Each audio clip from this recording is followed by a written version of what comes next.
அன்னைக்கு ஆக்சுவலா ஹாஸ்பிட்டல் போறதா தான் கிளம்பி போறோம். இவங்களுக்கு தலையில ஒரு ஸ்கேன் எடுக்கணும். அடிக்கடி தலை சுத்துதுன்னு சொல்லிட்டே இருக்காங்க. ஸ்கேன் எடுக்கணும் டாக்டர் சொல்லுவாங்க. Skull scan.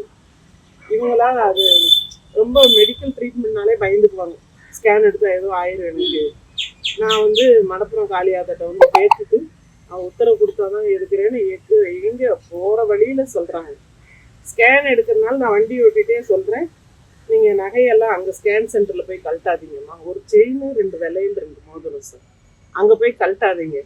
கார்ல இங்கேயே கழட்டி வச்சுட்டு பத்திரப்படுத்திட்டு போயிடலாம். நான் உங்களை பார்ப்பேன்னா அதை பத்திரப்படுத்திட்டு இருப்பேன். கழட்டி வைக்கிறாங்க சார். வச்சு அந்த பேக் கீழே வச்சு மேலே துணிமணியெல்லாம் அடுக்கி வச்சுட்டோம்.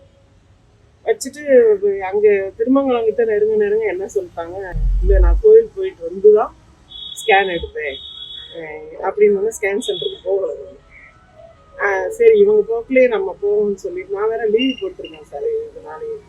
சரின்னு நேராக கோயிலுக்கு விட்டோம். அன்னைக்கு ட்ரெஸ்ஸுமே நான் ஹாஸ்பிட்டல் போகிறோன்னு ஒரு சாதாரண ஒரு வீட்டுக்கு போடுற ட்ரெஸ் மாதிரி ஒன்று தான் போட்டு வந்துருந்தோம்.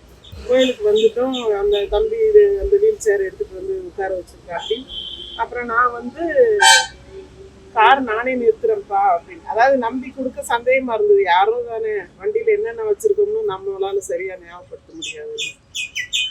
இல்லை மேடம் நானே நிறுத்திட்டு வந்துடுறேன் அப்படின்னா ஒரு யூனிஃபார்ம் போட்டிருந்தனால டெம்பிள் ஸ்டாஃப் நம்பி கொடுக்கலாம், ஏன்னா யாருன்னு கேட்டுக்கலாம்னு சொல்லி நம்மளும் இவங்களையும் தனியாக ரொம்ப நேரம் உட்காரத்துக்கு சரிஞ்சிட்டாங்கன்னா என்ன பண்ணுறதுன்னு நான் என்ன பண்ணேன், அவருக்கு நம்பி சாவி அவர் போய் நிறுத்திட்டு ஒரு 1/2 மணி நேரத்துக்கு மேலே இருக்கும். நான் சொன்னேன், நான் தேங்காய் பழம் வாங்க போகிறேன், அம்மா உள்ளே உட்காந்துருக்காங்க, சாவியை கொடுத்துருங்கன்னு சொல்லிட்டு நான் முன்னாடி தேங்காய் பழம் எலுமிச்சம்பழம் அங்கே யார்கிட்ட என்ன விலைன்னு கேட்டுட்டு நான் வாங்கி வர்றதுக்கே ஒரு 1/2 மணி நேரம் அப்படி ஆகிருக்கு சார். அம்மாட்ட வந்து சாவி கொடுத்துட்டாங்களான்னு, இப்போதான்ப்பா கொடுத்தாங்க, ஏன் இவ்வளோ நேரம் ஆச்சுன்னு கேட்டாங்க. சரி பரவாயில்லம்மா கொடுங்க, சாமிக்கு சாவியை வச்சு எடுத்துக்கணும். அதையும் நான் அந்த தட்டில் தேங்காய் பழ தட்டில் சாவியை வாங்கி வச்சுட்டு ஒரு டெம்பிள் ஸ்டாஃப் இன்னொருத்தர் வந்தார். அவர் பெர்மனண்ட்டுன்னு கொஞ்சம் குண்டா சுத்தம். அவருக்கு வண்டிக்கல்ல அவர் வந்தார். கிளம்புறோம். இந்த யூனிஃபார்ம் போட்ட பையன் கிடையாது. அப்போ கார் எங்கே இருக்குன்னு கேட்குறாரு.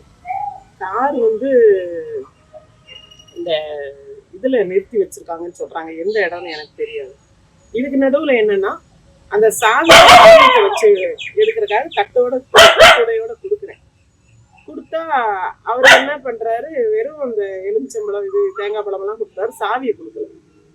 சாவியை கூடையை விட்டு தனியாக எடுப்பாங்கன்றது எனக்கு தெரியல. ஆனால் இந்த 11 மணி இந்த டைமில் கிளம்புறோம் பாருங்க, அப்போ தான் பார்க்குறேன் சாவியை காணோம்.